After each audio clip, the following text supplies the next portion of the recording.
నామానికి వందనాలండి. మరొకసారి మా జాక్ టీమ్ని ప్రేమతో ఆహ్వానించినటువంటి పాస్టర్ రెడ్డి గారికి, వారి కుటుంబానికి, చేరొచ్చిన సంఘానికి మీ అందరికీ కూడా హృదయపూర్వక వందనాలు. మరి ఇప్పటి వరకు సండే స్కూల్ పరిచర్య గురించి కొన్ని కీలకమైనటువంటి విషయాలు మరి వినోద్ అన్నయ్య గారు మనతో పంచుకున్నారు. అవును ప్రియులరా, ఆయన ఎక్కడైతే ముగించాడో అక్కడి నుంచి ప్రారంభించాలని అనుకున్నాను. సండే స్కూల్ పరిచర్య అనేది సాధారణంగా ఇప్పుడు అంత విలువ లేనటువంటి పరిచర్య. ఎందుకంటే పెద్ద పెద్ద మీటింగ్లు పెట్టుకున్నాం అనుకోండి, పెద్ద పెద్ద స్టేజ్లు వేయొచ్చు, అందరిని పిలవచ్చు, కూర్చోవచ్చు, సన్మానాలు చేయించుకోవచ్చు, చప్పట్లు కొట్టించుకోవచ్చు. అదే చిన్నపిల్లల పరిచర్య అనుకోండి, స్టేజులు ఉండవు, చప్పట్లు ఉండవు, సన్మానాలు ఉండవు. కేవలం ఏముంటుందంటే భారం ఉంటుంది. ఏముంటుందండి? భారం ఉంటుంది. మరి మా టీం పేరు జీసస్ అండ్ కిడ్స్ మినిస్ట్రీ. మరి చిన్నపిల్లలందరినీ కూడా యేసయ్య దగ్గరకు నడిపించాలి. చిన్నపిల్లలు చాలా పవిత్రమైనటువంటి జీవితాన్ని జీవించేవారు. వాళ్ళు జీవితం అంతా కూడా చాలా పవిత్రంగా ఉంటుంది. ఒక 40 సంవత్సరాలు వచ్చినటువంటి వ్యక్తి తన జీవితంలో చేయని పాపం అంటూ ఏది ఉండదని అన్నీ చేసి తను దేవుని దగ్గరికి రావచ్చు. కానీ ఒక చిన్న పిల్లలను మనం రక్షిస్తే కనుక పవిత్రంగా తన జీవితాన్ని దేవునికి అప్పగించవచ్చండి. పవిత్రంగా తన జీవితాన్ని దేవునికి అప్పగించవచ్చు. అదే మనం 40 సంవత్సరాల తర్వాత, 25 సంవత్సరాల తర్వాత మనం చేసిన తప్పులన్నీ చేసేస్తాము, దేవుని దగ్గరకు వస్తాము. అదే ఒక చిన్న పిల్లని రక్షిస్తే కనుక, ఒక చిన్న పిల్లని రక్షకుడు ఎవరో తెలియచేయాలి. చిన్నపిల్లలు సృష్టించినటువంటి సృష్టికర్త ఎవరో తెలియచేయటమే ఈ జీసస్ అండ్ కిడ్స్ మినిస్ట్రీ యొక్క ఉద్దేశం. ఈ మినిస్ట్రీలో చాలామంది యవనస్తులు ఉన్నారు. ఇలాంటి యవనస్తులు యవనరాళ్ళు మరి ఇంచుమించుగా ఒక 15 మంది ఉన్నారండి. ఆయా చోట్ల మరి దేవుని యొక్క కృప వలన వాళ్ళు దేవునిలో వాడబడుతూ ఉన్నారు. మరి మీ మధ్య నుంచి చూస్తున్నారు యవన దంపతులు, వాళ్ళకి పెళ్ళి 2 సంవత్సరాలు అయింది. మరి కుటుంబాన్ని విడిచిపెట్టారు, మరి గ్రామాన్ని విడిచిపెట్టారు, తల్లిదండ్రులను విడిచిపెట్టారు. కేవలము దేవుని మీద ఆధారపడుతూ వాళ్ళు పరిచర్యలో కష్టమైన నష్టమైన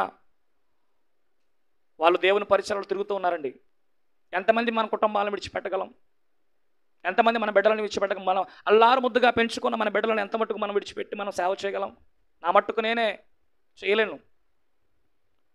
వెనకాల చాలా అవసరతలు ఉంటాయి, ప్రతి ఒక్కరికి ఉంటాయి.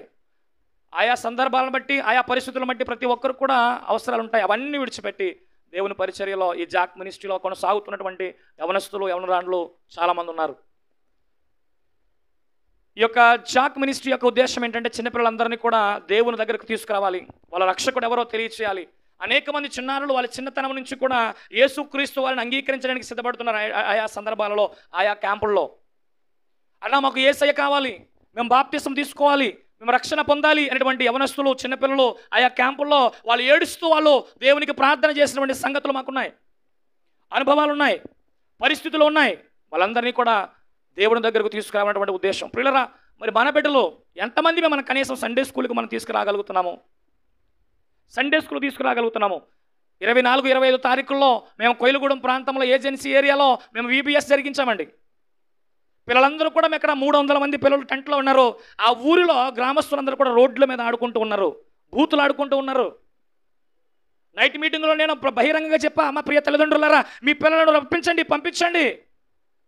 మీ పిల్లలకు ఏ విధంగా ఎదగాలో, దేవుని భయంలోనూ దేవుని భక్తిలోనూ ఏ విధంగా బిడ్డలను వాళ్ళు ఎదగాలో మేము నేర్పిస్తామని నేను బ్రతిమలాడాను. కానీ చాలామంది గ్రామంలో ఉన్నటువంటి పిల్లలు రోడ్డు మీద తిరుగుతూ ఉన్నారు.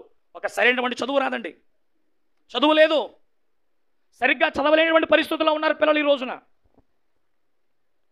సరిగ్గా చదవలేనటువంటి పరిస్థితుల్లో ఉన్నారు. ఆటలు పాటలు, మొబైల్ ఫోన్స్ అండి, మొబైల్ ఫోన్స్కి ఎడిక్ట్ అయిపోతూ ఉన్నారు. వాళ్ళందరినీ కూడా దేవునిలోనికి నడిపించడానికి ఏప్రిల్ 22వ తారీఖు నుంచి దేవుడు మహాకృప ద్వారా ఈ యొక్క జాక్ మినిస్ట్రీ నడిపిస్తున్నారు. మరి ఈ యొక్క జాక్ మినిస్ట్రీ అనేది మరి ఇందాక వినోద్ అన్నయ్య గారు అందరూ కూడా సమానమే, నేను దానికి ఒప్పుకుంటాను 100% అందరూ సమానమే. ఇందులో రాజు లేడు, మంత్రి లేడు. కానీ ఈ పరిచర్యను ప్రారంభించింది మాత్రం మన మధ్యలో ఉన్న వినోద్ అన్నయ్య గారు అని చెప్పడానికి నేను గర్వపడుతున్నాను. ఎందుకంటే ఆయన ఆయన వ్యక్తిగత జీవితంలో ఎన్నో అవమానాలు ఎదుర్కొన్నారు, ఎన్నో కష్టాలు పడ్డారు. పరిచర్యలో లేని స్థితిని చూశారు, ఉన్న స్థితిని కూడా ఆయన చూశారు. నేనంటాను ఈ పరిచర్యకు అందరూ సమానమే, కానీ స్థాపించింది ఆయనే అని చెప్పుకోవడానికి నేను ఇప్పుడు కూడా వెనకాడద్దు అని నేను ముందుకు నెడుతూ ఉంటాను. ఎందుకంటే ఒక మినిస్ట్రీని స్థాపించేది ఒకరు ఉంటారు, ఒక కుటుంబాన్ని నడిపించిన ఒక యజమాని ఉంటాడు. అలాగే ఈ జీసస్ అండ్ కిడ్స్ మీట్ నడిపించేటటువంటి నాయకులు ఆయనే అని చెప్పడానికి నేను నిజంగా గర్వపడుతున్నాను. మీరు గమనించారో లేదో, వాళ్ళిద్దరు పిల్లలు కూడా ఆయన ఎక్కడికి వెళ్తే అక్కడ తిరుగుతూ ఉంటారు. చిన్న పిల్లలు మీరు చూసే ఉంటారు కదా, వాళ్ళ ముఖం నిండా ఏమున్నాయంటే వేడి పొక్కులండి. ఏమున్నాయి ముఖం నిండా? వేడి పొక్కులు. ఇంటి దగ్గర పిలిచి మనమైతే అల్లారు ముద్దుగా గోరుముద్దలు తినిపిస్తాం, కానీ ఆయన చిన్ననాటి నుంచి కూడా ఈ రోజున నేను చెప్తున్నాను, వాళ్ళిద్దరు పిల్లలు కూడా వాళ్ళు పప్పెట్ షో చేయగలరు. మీరు చూస్తారు, యాక్షన్ సాంగ్స్ వాళ్ళు చేస్తూ ఉన్నారు, వాళ్ళు స్టోరీస్ చెప్పగలరు, వాళ్ళు పప్పెట్ షో చేయగలరు. మన పిల్లలు ఏం చేయగలరు దేవుని కోసం? ఒక పాట పాడగలరా? ఒక సాక్ష్యం చెప్పగలరా? ఒక వాక్యాన్ని చదవగలరా? మా తల్లిదండ్రులారా గమనించండి, తల్లిదండ్రులా గమనించండి. మన బిడ్డలు చదువుకుంటున్నారు, మంచిది. ఏం చదువుతున్నారు? మన బిడ్డలు స్కూల్కి వెళ్తున్నారు, మంచిదే. వెళ్ళి ఎలా ఉన్నారు? అన్నిటికన్నా ప్రాముఖ్యంగా ఈరోజు రేపు ఎల్లుండ మా అంశం ఏంటంటే మొదటి ప్రాధాన్యత దేవునికి ఇవ్వాలి. మన జీవితంలో మొదటి ప్రాధాన్యత దేవునికి ఇవ్వాలి. మా విజన్ ఏంటంటే, మా దర్శనం ఏంటంటే, ప్రతి గ్రామము, అది పట్టణమైనా పల్లె అయినా గిరిజన ప్రాంతమైనా, ప్రతి ఒక్క పిల్లవాడు కూడా యేసులోనికి రావాలి, యేసును తెలుసుకోవాలి, యేసును అంగీకరించాలి. అవి వసతులు ఉన్నటువంటి ప్రదేశమైనా వసతులు లేని ప్రదేశమైనా కూడా అక్కడికి వెళ్ళి దేవుని పరిచర్యను జరిగించి వాళ్ళందరినీ కూడా, పిల్లలందరినీ కూడా దేవుని దగ్గరికి నడిపించాలి. పిల్లలు ఈ రోజున నేను గమనించినటువంటి విషయం ఏంటంటే, పిల్లలు ఈ రోజున చాలా కష్టమైపోతున్నారు, మాట వినలేని స్థితిలో ఉన్నారు. గమనించుకోండి తల్లిదండ్రులు, ఎవరు కూడా మాట వినట్లేదండి.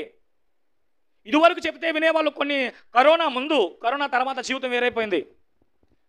వాళ్ళకి చెబుతున్నా కూడా వాళ్ళు అంగీకరించినటువంటి స్థితిలో పిల్లలు ఉన్నారు. అటువంటి కష్టతరమైన పరిస్థితుల్లో కూడా పిల్లలను నడిపించడానికి ప్రయత్నం చేస్తున్నాము. అనేకమైనటువంటి ప్రాంతాలలో, పల్లెల్లో, పట్టణాలలో, గ్రామాలలో ప్రతి ఒక్కరు కూడా దేవుని యొక్క రక్షకుడు ఎవరని తెలుసుకోవాలి, వారు సృష్టించిన సృష్టికర్త ఎవరని తెలుసుకోవాలి అనేటువంటిది ప్రధానంగా మేము ఎంచుకున్నాము. మరి ఇంచుమించు 20 సంవత్సరాలు పైబడి అనుభవంతో మరి ఈ టీంను వాళ్ళు నడిపిస్తున్నారు. మేమందరం కూడా ప్రయాసతో, భారంతో మరి జాక్ టీంలో సభ్యులుగా ఉంటూ మేమందరం కూడా దేవుని పరిచర్యను కొనసాగిస్తున్నాము. ఇందాక ఆయన ఆహ్వానించారు. అవును, ఈ యొక్క పరిచర్యకు టీం సభ్యులు కావాలి. అర్హత ఏంటో తెలుసా అండి? అర్హత ఏంటంటే బిఏ. అర్హత ఏంటి? బిఏ. బోర్న్ అగైన్, రక్షించబడాలి, రక్షణ అనుభవం ఉండాలి, పిల్లల పట్ల భారం కలిగి ఉండాలి, ఆసక్తి కలిగి ఉండాలి. ఏం వస్తాయో ఏం రావో తర్వాత మనం వెళ్ళిన ప్రతి చోట కూడా మనము దేవుని వాక్యాన్ని పిల్లలకు భారంతో మనం అందించగలగాలి. అదే మేము దర్శనంగా పెట్టుకున్నాము. మేము వెళ్ళిన ప్రతి చోట కూడా ఎంత బాగా జరిగింది అని చెప్పుకోవడం కాదు, ఎంతమంది పిల్లలు దేవుని అంగీకరించాలని చెప్పుకోవడానికే మేము ఈ యొక్క VBSలో ప్రారంభం ముందు నుంచి కూడా అదే మేము ప్రథమంగా పెట్టుకున్నాం. ఎంత బాగా జరిగింది, ఎంతమంది చప్పట్లు కొట్టారు అనేది ప్రథమం కాదండి, ఎంతమంది పిల్లలు రక్షించబడ్డారు అనేది ప్రథమం. ఎంతమంది పిల్లలు ప్రోత్సహించబడ్డారు, ఎంతమంది పిల్లలు ఎంకరేజ్ చేయబడ్డారు, ఎంతమంది పిల్లలు దేవుని దగ్గరికి రాగలిగారు అనేది ఒక మోటోగా, ఒక గోల్గా పెట్టుకుని ఏప్రిల్ 22వ తారీఖు నుంచి కూడా ఈ జీసస్ అండ్ కిడ్స్ మినిస్ట్రీ తిరుగుతూ ఉంది, ప్రయాణం చేస్తూ ఉంది, ప్రయాసపడుతూ ఉంది, కష్టపడుతూ ఉంది, శ్రమిస్తూ ఉంది, భారంతో దేవుని మీద భారం వేసుకుని ముందుకు వెళ్తుంది. నేను ఈ విషయం చెప్పడానికి గర్వపడుతున్నాను. చాలా చిల్డ్రన్ మినిస్ట్రీస్ ఉన్నాయి, ఏసీ రూములు బుక్ చేయాలి, వాళ్ళతో పాటు ఉన్నటువంటి టీములు కూడా ఏసీ రూములు బుక్ చేయాలి, ట్రావెలింగ్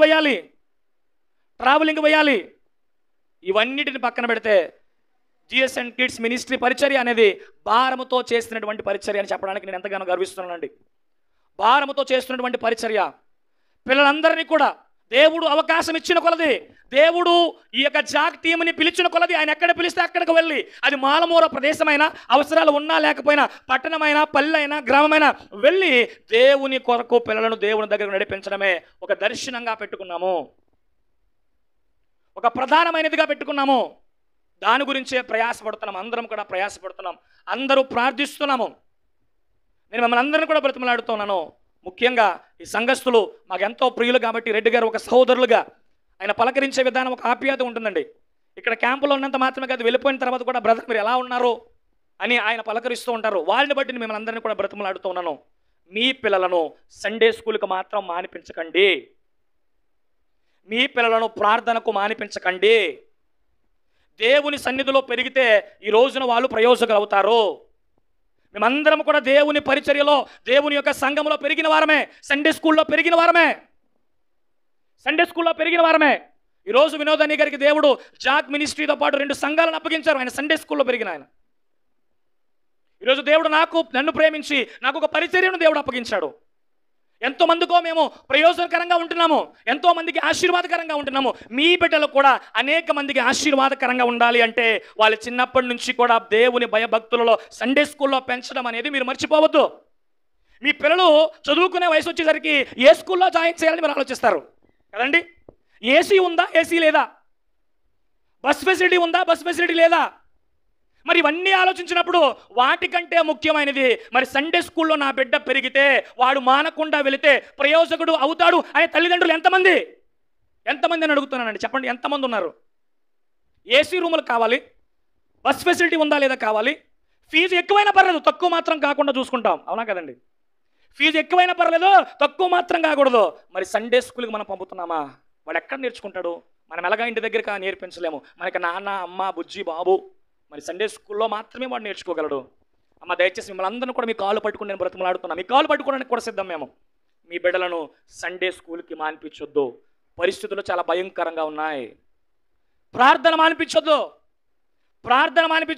సండే స్కూలు 15 మన భారతదేశంలో ఉన్న దౌర్భాగ్యం ఏంటంటే ఒక 12 సంవత్సరాలు వచ్చేసరికి ఆడంతటా ఆడే పెద్దవాడిగా ఫీల్ అయిపోయి అని సండే స్కూల్ అంటే నేను సండే స్కూల్ కాదు, ఇప్పుడు నేను కాలేజ్. ఏంటంటే ఇప్పుడు కాలేజ్. కానీ ప్రతి సిటీలో, ప్రతి మన దేశం విడిచి బయట దేశాలలో కాలేజ్ ముసలి వాళ్ళ వరకు కూడా క్లాస్ సండే స్కూల్ ఉంటుందండి. తెలుసా మీకు ఆ విషయం? ముసలి వాళ్ళ వరకు కూడా సండే స్కూల్ ఉంటుంది. కానీ మనకు మాత్రమే దౌర్భాగ్యం ఏంటంటే మేము కాలేజ్, మేము డిగ్రీ, మేము ఇంజనీరింగ్. ప్రతి ఒక్కళ్ళు కూడా దేవుని సన్నిధిలో మనకి ఆ విధంగా ప్రారంభిస్తే బాగుండేమో అనుకుంటున్నానండి. ఖచ్చితంగా ఆ విధంగా ప్రారంభిస్తే బాగుంటుంది. కాలేజీకి వచ్చేసరికి సండే స్కూల్ మానేస్తూ ఉన్నారు. కాలేజీకి వెళ్ళేసరికి ఏమండి సండే స్కూల్కి రావడం, ప్రార్థనకి రావడం మానేస్తూ ఉన్నారు. దయచేసి మీరందరూ కూడా మీ బిడ్డలను సండే స్కూల్లోకి పంపించండి. మేము బ్రతిమలాడుతున్నామండి, బ్రతిమలాడుతున్నాం. రోజులు బాగోలేవు, పరిస్థితులు బాగోలేవు, చాలా భయంకరమైన పరిస్థితుల్లో ఉన్నాము. ఎక్కడ చూసినా ఏం చూసినా అన్నీ కూడా చెడు వార్తలే, మంచి వార్తలు ఎక్కడా లేవు. మన బిడ్డలు ఎక్కడ చూసి నేర్చుకుంటారు?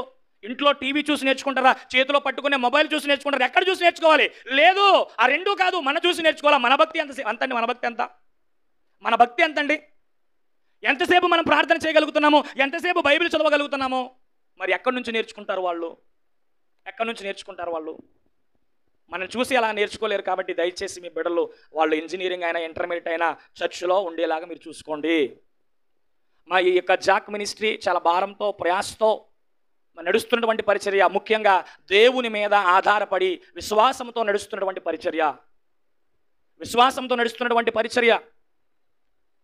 మరి ఈ పరిచర్య గురించి మీరు అందరూ కూడా ప్రార్థన చేయండి. మా విషయం ఒక్కటే, దేవుడు వచ్చే రాకడ పర్యాంతము కూడా అనేక గ్రామాలకు, పల్లెకు, పట్టణాలకు దేవుడు ఎక్కడ అవకాశం కల్పిస్తే అక్కడ, వాళ్ళు 100 మంది ఉన్నా 10 మంది ఉన్నా మేము చూసుకోమండి. 100 మంది ఉన్నా ఆ విధంగానే జరుగుతుంది, 10 మంది ఉన్నా కూడా ఆ విధంగానే జరుగుతుంది. నెంబర్ మనకు ముఖ్యం కాదు, వ్యక్తులు మనకు ముఖ్యం.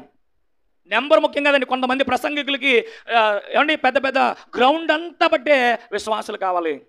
నెంబర్ ముఖ్యం కాదు, వ్యక్తులు ముఖ్యం. వ్యక్తులు మనకు ముఖ్యమండి, వ్యక్తులు మనకు ముఖ్యం. మీరందరూ కూడా మీ అనుదిన ప్రార్థనలో ఈ జాక్ మినిస్ట్రీ గురించి మీరు ప్రార్థించండి. మీ పరిచర్య గురించి, మీ సంఘాన్ని గురించి మేమందరం కూడా కలిసి ప్రార్థిస్తాము.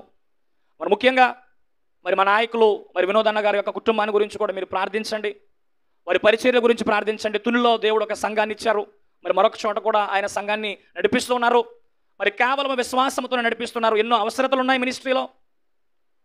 మరి విశ్వాసం ద్వారా నడుస్తున్నటువంటి ఈ పరిచర్య, భారముతో నడుస్తున్నటువంటి ఈ పరిచర్య, మరి మీరందరూ కూడా మీ అనుదిన ప్రార్థనలో జ్ఞాపకం చేసుకుంటూ దేవుడు మమ్మల్ని అందరినీ కూడా మరి ఎవరు వెళ్ళనటువంటి స్థలాలకు దేవుడు తీసుకువెళ్ళి, సండే స్కూల్ పరిచర్య అంటే తెలియనటువంటి ప్రాంతాలకు దేవుడు మమ్మల్ని నడిపించి అక్కడ సండే స్కూల్ VBSL కార్యక్రమాలు జరిపించే విధంగా మీరు అందరూ ప్రార్థించండి.